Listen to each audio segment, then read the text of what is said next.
Happy Wednesday. It's March the 1st. I can't believe it's already the third month of the year. It's going by so fast.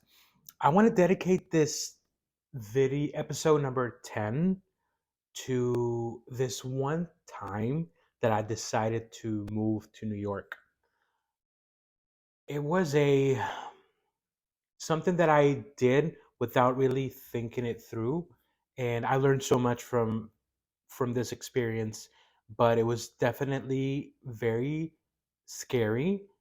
And at the same time, I was so eager to see myself out there and see what life in New York was like. So it was approximately around 2012. I had just ended a long term relationship, and I wasn't really happy at work. I things were just things were just not working out for me at that time. So I had a friend that was living in New York, and he suggested, "Hey, come down and live over here with me." And I decided to say yes. And it was approximately around November where when I decided to purchase my one-way ticket. And it wasn't until February of the following year that I moved to New York. And the months before me taking off to New York, I had to say bye to my friends, my family, work. It was like a whole production. I had several going away parties and dinners, and but I was determined. I was like already this. I had decided that I was gonna go. So whenever February came along, I literally had a suitcase, and I remember waking up early in the morning. I walked into my parents' room, and I said, I'll see you guys in a few days." I didn't want to say that I was relocating to them. I just wanted to say, hey, I'm going to be there for a while, for a few days, or for a few weeks. So then I took off, and my friend Jose, which he, I had met him before here in Dallas, but it was just like going out. It was never, we would, I would see him with a group of friends, and we would go out, but that was it. Like the friendship wasn't really, I guess, established at that point. But he knew that I was going, and he's like, "You can stay at my place until you get on your feet." I'm like, "Sure, that'll be perfect." So he picks me up from the airport, which was the Queens Airport, and then he's like, "I live in New Jersey, and I live in a currently I live in a garage."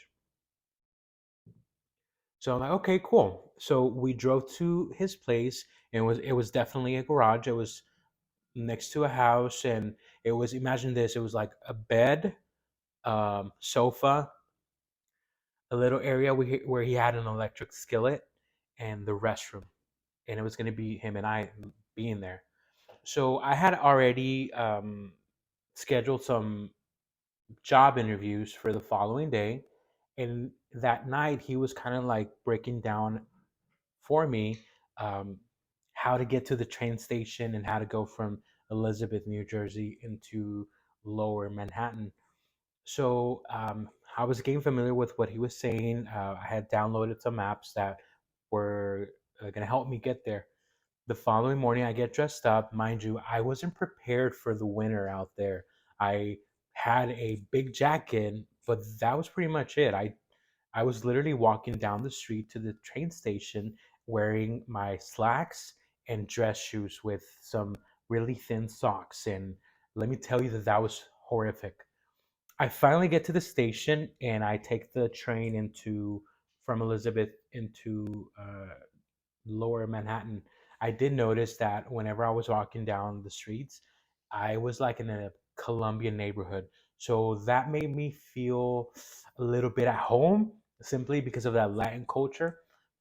I saw a lot of Colombian flags, restaurants. So I was like, I'm definitely going to come and eat here. So I get on the train, I go into Manhattan, and let me tell you that I felt like Have you guys ever watched The Devil Wears Prada? Well, I literally had that song in my head as I was walking down the streets. And I get to my first interview. It was like on the 50th floor. They gave me a temporary badge. And I was already feeling like I was the coolest person ever. And it was so fun. And the people were so nice. And they were like, we're going to call you back. Whenever I was in that meeting room where I was meeting with the person, I could oversee the entire island. It was beautiful. I think I was able to see the Empire Building, and then on the other side, I could see the Lady Liberty. So it was cool. Then after my interviews, what I would do, I would venture out and explore the island. I would go into Chinatown, Little Italy, um, Central Park.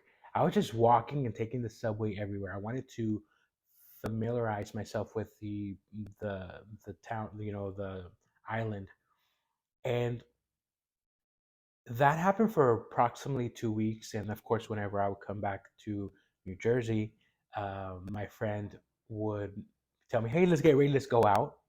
I want you to kind of get familiar with the gay life out here." So he took me to Stonewall. That was so cool. I was like, I can't believe I'm in Stonewall. For you guys that maybe don't know what Stonewall is, it's a very important place for the LGBTQ plus community, and it was great to be in there. And I remember having a good time. I'm not the going out type, but I really did enjoy. I love people watching, so I was literally sitting there and kind of like dancing and just looking around and getting familiar with all that. After those 2 weeks, let me tell you what happened during these 2 weeks. So, I would go to my interviews, come back, we would have dinner. Sometimes we would cook there at the garage, or sometimes we would go out to eat, and that was really cool. I did get to go to the Colombian restaurant. Whenever I was at the Colombian restaurant, the food, that was my first time eating a bandeja paisa, really good. And even so I'm sitting there in this Colombian restaurant, and then a very traditional Mexican song comes up. And imagine this. So I'm sitting there eating my bandeja paisa with my friend, which he's from Venezuela. And then everybody around there is Colombian, but then you hear a Mexican, really traditional Mexican song, and everyone is singing to it. And the waitress is walking and singing at the same time. I was like, I am so proud of being Mexican. It was a beautiful moment. It kind of seemed like I was in a musical. It was really cool. After that, um, after those 2 weeks, I got really sick for maybe around 4 days. And during the time that I was really sick, I want to thank my friend because he was there for me, taking care of me. I bought medicine, and the entire 4 days I was on the bed, we were watching a Spanish series. Well, till this day, whenever I listen to a theme song or I so happen to watch some episodes, it takes me back to those moments where I was just there, sick, unable to. I didn't want to call my family and worry them, and of course, it, it was just, yes, I was sick, but it was a cool experience because I got to bond a lot with my friend. We would. I learned so much from him as well, so that was really cool. Around maybe approaching the month, I was realizing, I was like, did I really come here because I want to live here, or why am I here? And then I was realizing, I was like, I think I am just trying to run away from different situations that I have back home. Like I said, I had just recently, maybe like in 2010, ended a long relationship, a really important relationship. So I was really hurt about that. And then at work, I just didn't feel like, it just didn't feel right for me. So I was like, yeah, you ran away from all that. So what makes you think that you're going to be good when you still haven't solved those issues? So then, like around the fourth week, I one of my friends from Dallas was like, "Hey, I'm gonna be in New York for a few days for business, and me and my friend are gonna be there. So just be ready because whenever I get there, I'll send you a message so you can come hang out with us." So the day came, and I was in, in New Jersey in the garage, and he calls me and he's like, "Hey, I'm already here." So I take the train into the island, and I get to Central Park where he was staying at the Plaza Hotel. So imagine waking up from a small little garage and then going to this luxurious place. It was really cool. As soon as I walk into that place and I introduce myself, well, I didn't even have to introduce myself. I was literally like, "I'm here to for whatever room," and then the guy was like, "Oh, are you Junior?" I'm like, "Yes," and I was like, "Yeah, I'm Junior." So he gave me a card and it had my name, and I was able to go into the elevator and get to the room. That was really cool. And once my friend saw me, he's like, he was happy to see me, but he was like, "What are you doing here? Like, do you really want to be here?" And I was like, um, "I don't think so, but I don't feel like I can just go back to Dallas." Like, I was literally having farewell parties and dinners. How am I just gonna go back after a month? And he's like, "Well, do you really care what people say and think? You know that you're not good here, and why are you gonna be here if you don't want to be here?"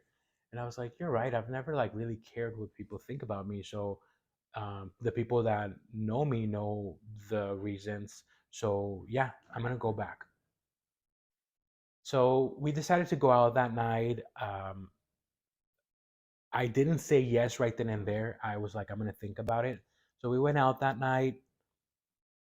Everything was fun. I was able to experience different parts of New York. I went back to New Jersey. I want to make a little break here. The time that I was in New York, I discovered about myself that, first of all, I can be by myself. I'm able to be in a different city and be curious and explore and be okay with myself, right? One thing that I feared was always heights. I've always been scared of heights. And I decided one day to go up to the Empire State Building and go all the way up to the very top. I was able to go to the furthest I could go. And whenever I came out, I remember having that fear that paralyzes you, that doesn't let you take a step.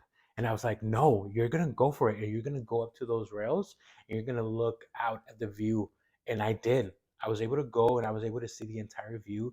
And you can go all around. It's like a huge square. So I went all around and I saw everything. I'm like, "What are you so scared of? Look at everything that you would have been missing because of having fear of heights." So I enjoyed that moment. I took everything in, and I was like, I want for you to be, I don't want for you to be weak anymore. I want for you to be tough.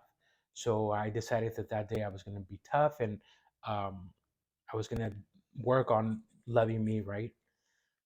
So I, back to the me with my friend, I went back to New Jersey, and then the following night, it was going to be the last night that he was going to be in town. So we were going to go out to eat with his friends, and then after that we were going to go out and then just head back to the hotel, say bye, and I was going to go back to New Jersey, and he was going to eventually come back to Dallas.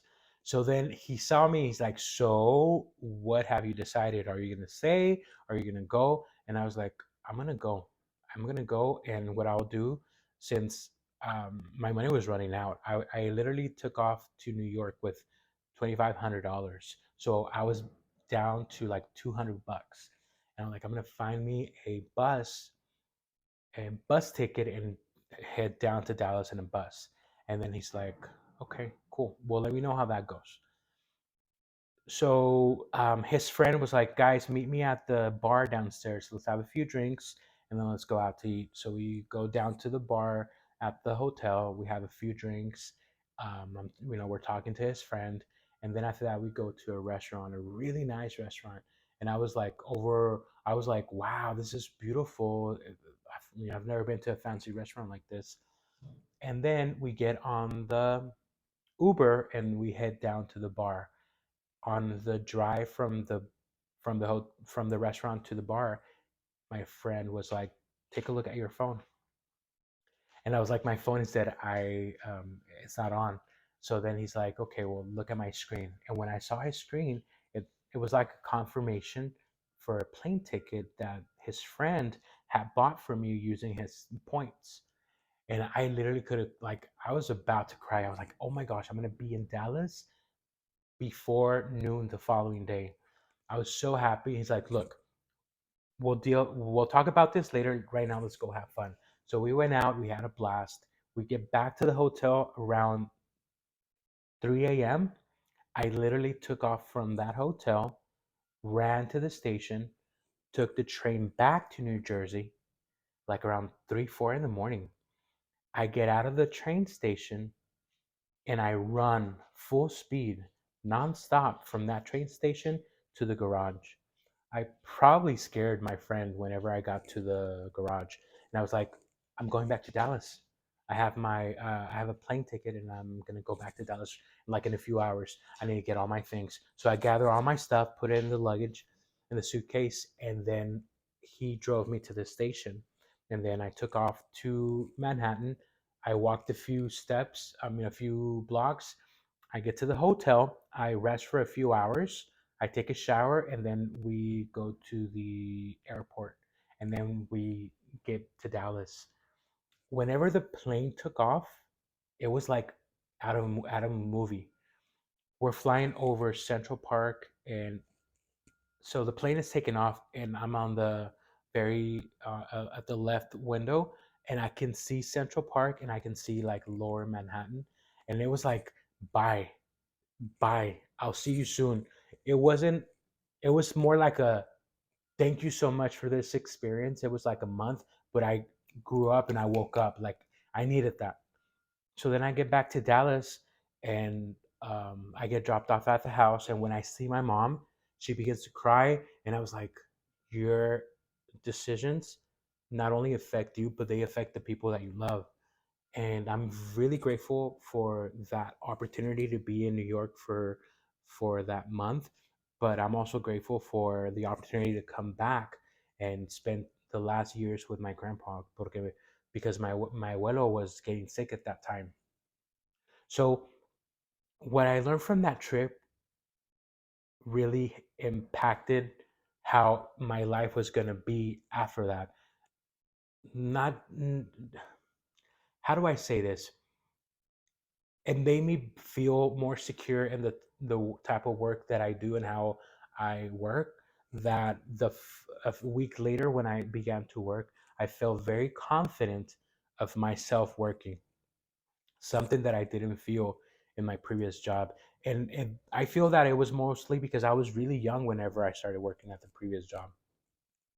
So now this second job that I was working at, I felt very secure. I felt very confident, and I felt that I made the choices. Like if I wasn't fine, I was going to be able to get out of there quicker. And I understood what type of relationship I wanted now with like a significant other. I didn't want to be in the situation like I was before. And I also understood that I'm good with me. Like I'm good with me by myself. Like I'm good. So it helped me a lot. That wasn't the end. I feel like that was just a glimpse, a little bit. Like it was like a moment. But there's so much growth still that needs to happen. And like I always say, we grow every day. Well, we can grow every day if we want to, because a lot, you can easily just navigate life like nothing and not pay attention and whatever. But no, I really wanted to make a difference for me, and I will always value Jose. He was a great support for me there. And in those moments where you feel alone, you understand that there's a difference. You can do things for yourself, by yourself, for yourself, but at the same time, you're never completely alone. There is always an angel there waiting for you and trying to help you out. And I feel that Jose and this gentleman that bought me the ticket to come back to Dallas, and my friend that made that happen, those were the angels that were there to help me out. And I literally woke up from that experience. Like the drinker before was way different from that drinker after that. And you continue to wake up in different and open different doors. And I'm not done. Like I always say, this past 2022, there was another moment of growth. So the next time that I go to New York is gonna be different. I'm gonna go and enjoy New York. Like I'm gonna go and I'm gonna stay at a cool hotel, and I'm gonna go out and I'm going to just walk everywhere and look at it in a different light. Not in that those moments where I was like trying to find myself. I don't know what was going on. I was enjoying it, but at the same time, I was scared. I was lost, and I was like, ugh. But now it's gonna be different. And I, so this was it. This is me talking about my trip to the moment that I moved to New York, and it turned out it was just a month. And it also allowed me to accept that we're not perfect and we make mistakes, and it's okay. Like, okay, I came back. Yes, I planned and I said that I was going to move. It didn't work out. I'm back. Things happen. So thank you so much, guys. I hope you have a phenomenal Wednesday and weekend, and we'll talk to you next week. Okay, talk to you soon.